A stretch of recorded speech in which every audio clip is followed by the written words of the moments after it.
Very good morning students, you are most welcome in AB and JJN online class.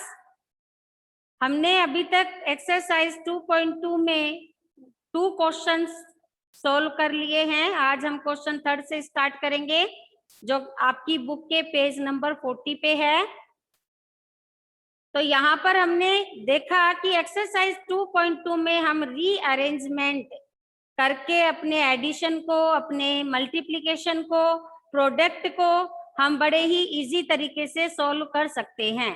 तो अब question 3 में भी हम देखेंगे कि किस तरह से अगर हमें वैल्यू फाइंड करनी हो किसी डिजिट्स की तो कि इजी वे में हम वैल्यू कैसे फाइंड कर सकते हैं।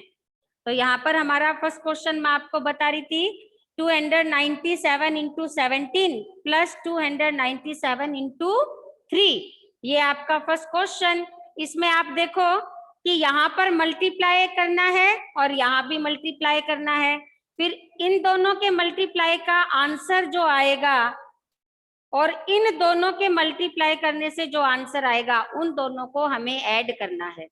अब इस तरह से अगर हम करते हैं तो हमारा एक लंबा प्रोसेस हो जाता है। तो इसको शॉर्ट में इजी तरीके से हम कैसे कर सकते हैं वो देखिए। सबसे पहले हमें बोर्ड मास ये देखना है कि मैथ्स में जब कभी हम सॉल्व करते हैं तो बोर्ड मास का यूज करते हैं। बोर्ड मास बी मतलब ब्रैकेट, सबसे पहले हमें ब्रैकेट सॉल्व करना है, फिर ओ यानी ऑफ, फिर डी यानी डिवाइड, फिर एम यानी मल्टीप्लाई, ए यानी एडिशन और एस यानी सब्ट्रैक्शन। यानी कि हमें यहाँ पर सीक्वेंस में इन डिजिट्स को सोल्व करना होता है। तो यहाँ देखो एडिशन से पहले हमें क्या सोल्व करना होगा, फॉर्मूले के अकॉर्डिंग मल्टीप्लाई सोल्व करनी होगी ना। तो यहाँ पर हम इन दोनों जहां पर मल्टीप्लाई करना है जिन जिन डिजिट्स को, उनके हम अलग से कॉलम बना लेते हैं। तो 297 इंटू 17 ये हमारा फर्स्ट हो गया डिजिट, फिर 297 को हमें 3 से मल्टीपल करना है, ये हमारा सेकंड कॉलम हो गया। अब यहाँ पर देखो दोबारा हमें एक प्रॉपर्टी का यूज करना है, प्रॉपर्टी का यूज करते हुए हमें इसको सोल्व करना है। तो यहाँ पर हम डिस्ट्रीब्यूटिव प्रॉपर्टी का यूज करेंगे। डिस्ट्रीब्यूटिव प्रॉपर्टी में क्या होता है, ए इंटू बी प्लस ए इंटू सी, इसका फॉर्म अगर चेंज होता है तो ये प्रॉपर्टी होती है ए इंटू बी प्लस सी। यानी कि डिस्ट्रीब्यूटिव प्रॉपर्टी कौन सी है, जहां पर ए आपका कॉमन है, बी और सी इनको ब्रैकेट के अंदर हमने प्लस कर दिया। अगर इसको हम खोले ब्रैकेट को तो हमारा आएगा ए इंटू बी प्लस ए इंटू सी। तो इसी फॉर्म में हमें ये क्वेश्चन यहाँ पर दिया हुआ है ए इंटू बी प्लस ए इंटू सी। इस प्रॉपर्टी को हम इस फॉर्म में कन्वर्ट कर लेंगे ए इंटू बी प्लस सी। तो यहाँ देखो दोनों में ए कॉमन है ना, ये देखिए 297। तो ये जो कॉमन डिजिट है इसको हम बाहर ले लेंगे इंटू, यहाँ पर 297 को बाहर लेने से क्या बचा 17, बीच में आपका साइन किसका है, प्लस का। यहाँ पर 297 हमारा कॉमन आ गया था, ए को हमने बाहर रख लिया था। तो सेकंड डिजिट क्या बची आपकी, माइक को म्यूट करें प्लीज, ये हमारा बचा 3। अब ब्रैकेट के अंदर की डिजिट को हम पहले सॉल्व कर लेंगे। 17 में 3 को हमने अगर प्लस किया तो क्या आया 20। अब 20 को 297 से आप मल्टीप्लाई करो, ये आपका 0 आ गया, 2 7 जा 14, 1 कैरी यहाँ चला गया, तो 2 9 जा 18 और एक 19, 2 2 जा 4 और 5, 5940 आपका आंसर आ गया। तो इस तरह से हमारा आंसर आया 5940। और इसमें प्रॉपर्टी कौन सी यूज करी अपने, डिस्ट्रीब्यूटिव प्रॉपर्टी। अब नेक्स्ट हमारा क्वेश्चन 3 में बी का देखो, बी का हमारा क्वेश्चन है 54,279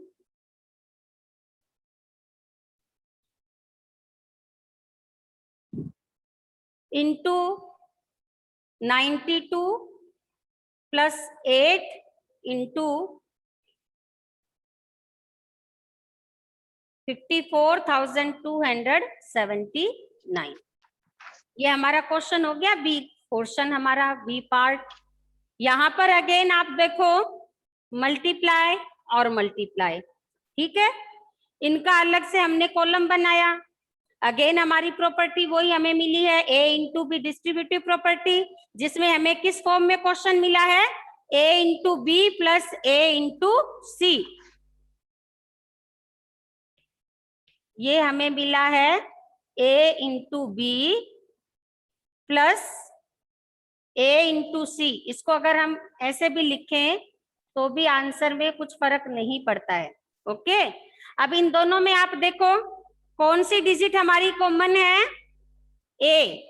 ए यहाँ पर क्या है, 54,279, ये आपका ए। हमारे पास इस कॉलम में क्या बचा, 92, ये मैंने 92 लिखा। और इस कॉलम में क्या बचा, 8, सी, ये बी प्लस सी मैंने यहाँ पे लिखा। अब ब्रैकेट के अंदर की डिजिट को अगर हम प्लस करें, 92 में 8 को अगर मैंने ऐड किया तो क्या आया, 100।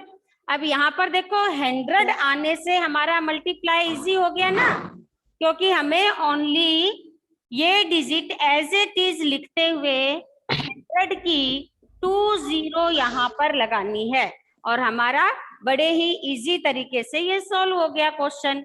नहीं तो हमें क्या करना पड़ता, इस डिजिट को 92 से मल्टीप्लाई करना पड़ता, इस डिजिट को 8 से करना पड़ता, फिर दोनों के आंसर्स को ऐड करने पड़ते। तो प्रॉपर्टी का यूज करते हुए जब हम क्वेश्चंस को सोल्व करते हैं तो हमारा क्वेश्चन बड़े इजी तरीके से शॉर्ट सोल्व हो जाता है। अब इसी में अपन देखेंगे नेक्स्ट हमारा पार्ट सी। बहुत अच्छे से पढ़ा रही है यार मेरा।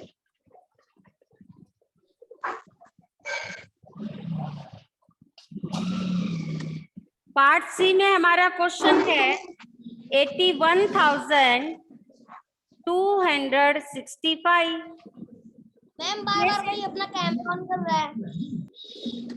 बेटा क्लास के बीच में आपको डिस्टरबेंस नहीं करना चाहिए। जो और बच्चे क्लास ले रहे हैं फिर उनको भी डिस्टर्ब होता है, पढ़ाने वाले टीचर को भी होता है। आपको कोई प्रॉब्लम है तो आप आफ्टर क्लास आप कॉल कर सकते हैं, है ना। अच्छे बच्चों की तरह आप अच्छे से आप अपनी क्लास लें। ओके स्टूडेंट्स, अपने माइक को म्यूट रखें जिन्होंने भी माइक खोल रखा है। यहाँ पर देखो आप अच्छे से अगर क्वेश्चन नहीं समझेंगे तो फिर आपको ये समझ में नहीं आएगा। ये आपकी बेसिक चीजें हैं, इनको बड़े अच्छे से आपको ध्यान से देखना है। यहाँ पर वापस से हमें ये देखना है कि मल्टीप्लाई और सब्ट्रैक्शन, इनमें सबसे पहले रूल के अकॉर्डिंग हमें मल्टीप्लाई को ही सोल्व करना है और उसके बाद में ही सब्ट्रैक्शन को हमें सोल्व करना है। तो सबसे पहले हमें क्या लेना है, मल्टीप्लाई लेनी है। माइक किसका ऑन है भाई, माइक म्यूट रखें। मीटिंग है ये मीटिंग है। अब इस प्रॉपर्टी में वापस से हमें डिस्ट्रीब्यूटिव प्रॉपर्टी का यूज करना है। यहाँ पे हमारी प्रॉपर्टी होगी a इंटू बी माइनस सी। अगर हमें कोई डिजिट ए बी सी इस फॉर्म में दी हुई है तो इसके टुकड़े अगर हमें करने हैं तो हम कैसे करेंगे, ए को बी से मल्टीप्लाई करेंगे, फिर आपका साइन कौन सा है ब्रैकेट के अंदर, माइनस, तो मैंने यहाँ पे माइनस लगा दिया। अब इस ए को वापस से सी से मल्टीप्लाई करेंगे तो ये आपका बन गया ए इंटू सी। अब हमें कौन सी फॉर्म में क्वेश्चन दिया हुआ है, ए इंटू बी माइनस ए इंटू सी। इस फॉर्म को हम इस फॉर्म में कन्वर्ट करके हमारे क्वेश्चन को सोल्व करेंगे। और इसमें कन्वर्ट करने के लिए क्या करना होगा, दोनों जो ब्रैकेट के अंदर कॉमन है उसको अपन बाहर ले लेंगे और बाकी की जो डिजिट्स बची वो कॉलम के अंदर। अब यहाँ पे देखो हमारा कॉमन क्या है, 81,265। इसको मैंने ब्रैकेट के बाहर ले लिया, ये हमारी ए डिजिट हुई। अब बी डिजिट हमारी क्या है 169, बीच में साइन क्या है सब्ट्रैक्शन का, तो मैंने सब्ट्रैक्ट कर दिया इसको। और यहाँ पर हमारी सी डिजिट है 69, यानी बी माइनस सी मैंने अंदर ले लिया और ए कॉमन बाहर ले लिया। अब सबसे पहले रूल के अकॉर्डिंग तो हमें ब्रैकेट ही तो सॉल्व करना पड़ेगा। यहाँ मैंने सबसे पहले आपके बी लिखा है बोर्ड मास में, सबसे पहले ब्रैकेट यानी इसको सोल्व करना पड़ेगा, ब्रैकेट के अंदर की जो डिजिट है। अब 169 में से अगर मैं 69 को सब्ट्रैक्ट करूंगी तो मेरे पास कितना बचा 100। अब 100 को किसी भी डिजिट से अगर मल्टीप्लाई करें तो वेरी इजी हम लिख सकते हैं, उस डिजिट के आगे 20 हम लगाएंगे only digit as it is, और 100 की 20 मैंने इस डिजिट के आगे लगा दी, तो बड़े ही शॉर्ट तरीके से हमारा ये मल्टीप्लाई हो गया ना। तो इसी तरह से आपको प्रॉपर्टीज वो चीज होती हैं जो हमारे आंसर को इजी बनाती हैं। Understood everyone? अब हम क्वेश्चन 3 का डी पार्ट यहाँ पर सॉल्व करेंगे।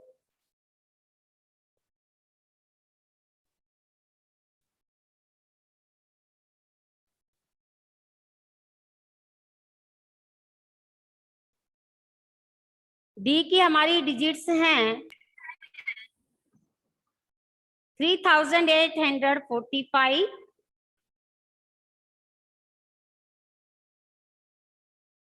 इंटू 5 इंटू 782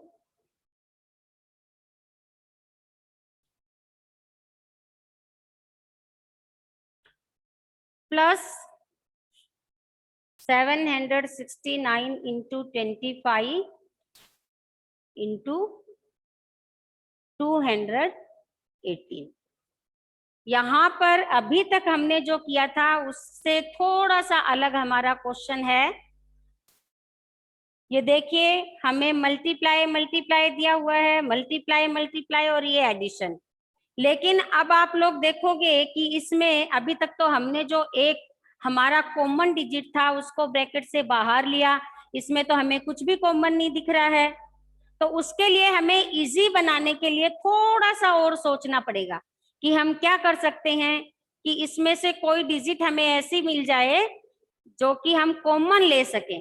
तो यहाँ देखो सबसे बड़ी डिजिट आपके पास ये है 3845, तो इसका हम फैक्टर निकालेंगे। अगर हम फैक्टर निकालेंगे तो देखिएगा लास्ट में 5 है, तो इट मीन्स ये 5 से ही हम इसको डिवाइड कर सकते हैं। 5 7 जा 35, ठीक है, 5 6 जा 30 और 5 9 जा 45। यानी अगर हम इसको तोड़े, इसका वापस से इसके टुकड़े करें तो ये हमें मिलेगा 5 इंटू 669। ये हमारी डिजिट आई ना, इसको हम इस डिजिट की जगह लिखेंगे क्योंकि ये इसी को तोड़कर हमने बनाई है। ये हमारी 1 डिजिट हो गई, into 5 into 782 as it is हमारा 769 इंटू 25 इंटू 218। अब यहाँ देखो हमें एक डिजिट कॉमन मिली 700। दिखाई दे रही। ये देखो जो मैं बोल रही हूँ उसको भी सुनने की कोशिश करो। 769 ये हमें 2 डिजिट यहाँ पर कॉमन दोनों साइड में दिख रही है। अब हम और क्या इसमें ऐसा करें कि हमारा आंसर इजी हो जाए, तो उसके लिए क्या करें, देखो यहाँ पर 5 है, यहाँ पर 5 है, ये हमारा 25 है। तो क्या मैं 5 और 5 को इंटू करूं तो 25 मेरे को मिलेगा, मिलेगा ना। तो मैं इसको और थोड़ा सा शॉर्ट कर दूंगी और 5 5 जा 25, यहाँ पर मैं इन दोनों का मल्टीप्लाई करके 5 5 जा 25 यहाँ पर मैंने लिख दिया। ठीक है, अब मेरे पास देखो डिजिट्स आई 769 इंटू 25 इंटू 782 और यहाँ पर हुआ 769 इंटू 25 इंटू 218। अब वापस से उसी प्रॉपर्टी की तरफ चलते हैं। यहाँ हमें कॉमन डिजिट्स मिल चुकी हैं, तो जो हमारी कॉमन है उसको ब्रैकेट के बाहर हम रखेंगे। ये देखिए 769 इंटू 25 ये हमारी दोनों में कॉमन है। यहाँ मेरे पास बचा 782 और यहाँ बचा 218। अब इनको मेरे को क्या करना है, प्लस करना है। कॉमन डिजिट को एज इट इज हम लिखेंगे और यहाँ ब्रैकेट में मेरे पास क्या आया, 8 और 2 10, 9 और 10 और 9 और ये 10, 1000 मेरे पास इन दोनों का टोटल आया। अब 1000 से मल्टीप्लाई करेंगे, उससे पहले मैं इन दोनों डिजिट्स को मल्टीप्लाई करके देख लेती हूँ कि इन दोनों का आंसर कितना होगा। तो आप अपने नोटबुक के रफ कॉलम जहां आप बनाते हो वहां पे इसका मल्टीप्लाई करेंगे। 5 9 जा 45, 4 कैरी, 5 6 जा 30 और ये 34 हो गया। 5 7 जा 35 और ये हो गया 38। 2 9 जा 18, 2 6 जा 12 और 13, 2 7 जा 14 और एक ये हो गया 15। आपका आया 12 2 9 और 1, 19,225। आपका कितना आया आंसर इन दोनों को मल्टीप्लाई करने पर, 19,225। इसको जो ब्रैकेट के अंदर वाला 1000 है उससे मैं लास्ट में मल्टीप्लाई कर दूंगी और ये इस तरह से मेरा आंसर आया। मैंने 19,225 को एज इट इज रखा और 1000 की 30 आगे लगा दी। अब आप ये देखो हमारा कितना बड़ा आंसर 1,92,25,000। इतना बड़ा आंसर हमने प्रॉपर्टी का यूज करते हुए कितने इजी तरीके से सॉल्व कर लिया। नहीं तो हमें देखो कितनी मल्टीप्लाई करनी पड़ती। इस बड़ी सी डिजिट को 5 से मल्टीप्लाई करो, जो आंसर आए उसको इससे मल्टीप्लाई करो, फिर इस डिजिट को इससे करो, जो आंसर आए वो इससे करो, फिर दोनों को ऐड करो। तो इतना लंबा प्रोसेस हमारा हो जाता है। जबकि प्रॉपर्टी का यूज हमने किया तो हमारा आंसर बड़े ही इजी तरीके से यहाँ पर आ गया। तो इस तरह से आपको प्रॉपर्टीज का यूज करते हुए अपने क्वेश्चंस को सॉल्व करने हैं। अब अपने नेक्स्ट क्वेश्चन पे हम चलेंगे। क्वेश्चन 4,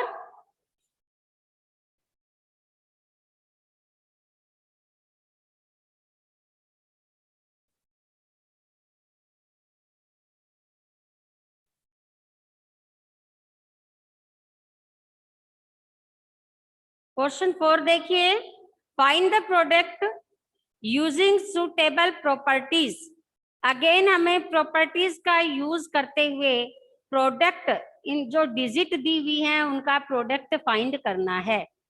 अब यहाँ पर सबसे पहली डिजिट मेरे पास है 4 में ए पोर्शन हम सोल्व करेंगे। 738 को अगर मैं 103 से मल्टीप्लाई करूं तो ये देखो एक तरह से अगर हम इसको सीधा अगर अपन करते हैं तो इसको पूरे को 103 से ही हमें करना पड़ेगा।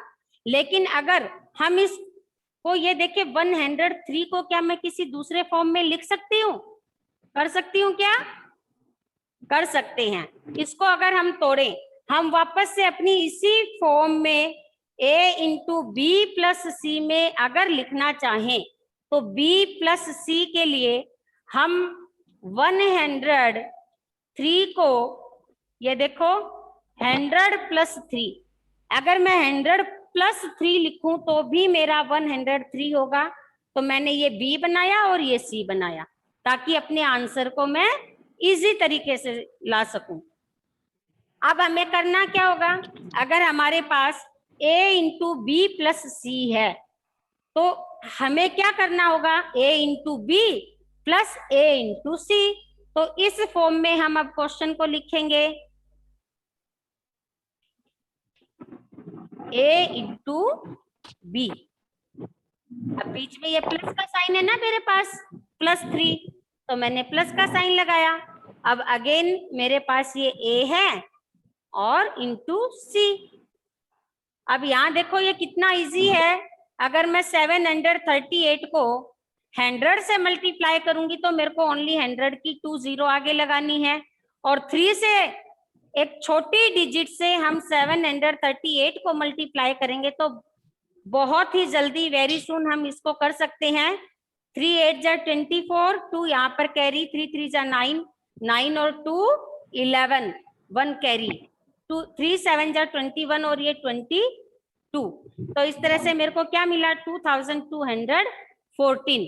अब इन दोनों को मेरे को ऐड करना है, ठीक है। अब हम इसको अपने रफ कॉलम में ऐड करके देखेंगे। इन दोनों को ऐड किया तो ये आपका 0, 5 और 6 और ये आपका 7। आपका आंसर कितना आया, 76,014। ये आपका आंसर। हमने यहाँ पर 103 के टुकड़े किए, 100 + 3 फॉर्म में इसको लिखा, यहाँ पर हमें b + c मिला। फिर हमने इसको दूसरे फॉर्म में चेंज किया, a into B plus B a into C.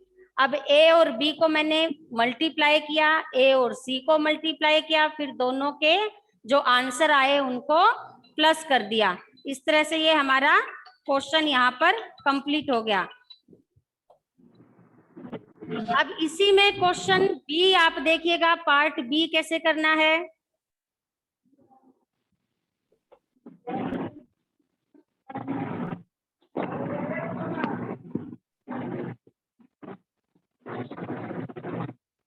Part B में हमारे पास क्वेश्चन है 854 इंटू 102। अगेन हमें क्या करना है, इसी प्रॉपर्टी का यूज करते हुए 102 इसके टुकड़े करने हैं, और इसका अगर मैंने इसको तोड़ा तो मेरे को मिला 100 + 2, ये हमारा b + c आया। अब इसको वापस से उसी फॉर्म में चेंज करेंगे, a into plus a into c, ठीक है। अब 854 को अगर मैंने 100 से मल्टीप्लाई किया तो 100 की 2 0 यहाँ पर मैंने लगा दी, और इस डिजिट को 2 से मैं मल्टीप्लाई करूंगी। 2 4 जा 8, 2 5 जा 10, 1 कैरी, 2 8 जा 16 और 1 17। मेरे को मिला 1708। अब जो हमारे दोनों मल्टीप्लाई करने पर जो डिजिट्स हमें मिली हैं उन दोनों को हम क्या कर देंगे, प्लस कर देंगे। कॉलम में आप ये प्लस कीजिएगा। ये देखिए 8 0 7 4 11, 1 कैरी, 6 और 1 कैरी कितना हो गया, 7 और ये हो गया 8, यानी कि 87,108 आपका आंसर यहाँ पर आ गया। अब नेक्स्ट पार्ट सी हम यहाँ पर सोल्व करेंगे।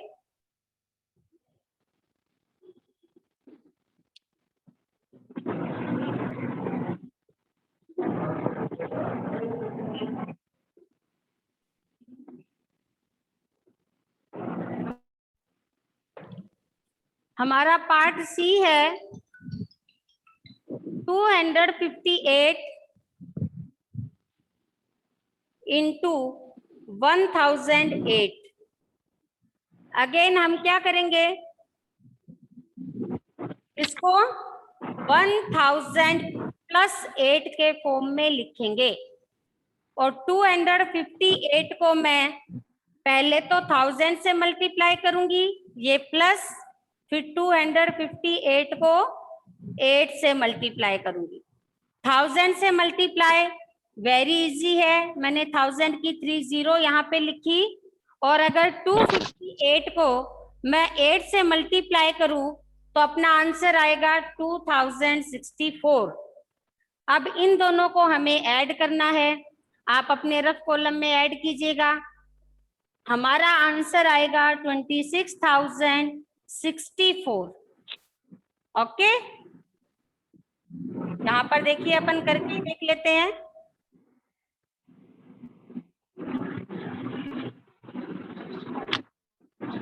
फोर 6 0, 10 की 0, यहाँ पे 1 कैरी, ये 6 हो गया, ये 2, 26 आ गया ना। 2,60,000, 2,60,064 हमारा आंसर आया। अब क्वेश्चन 4 का लास्ट पार्ट डी हम यहाँ पर सोल्व करेंगे।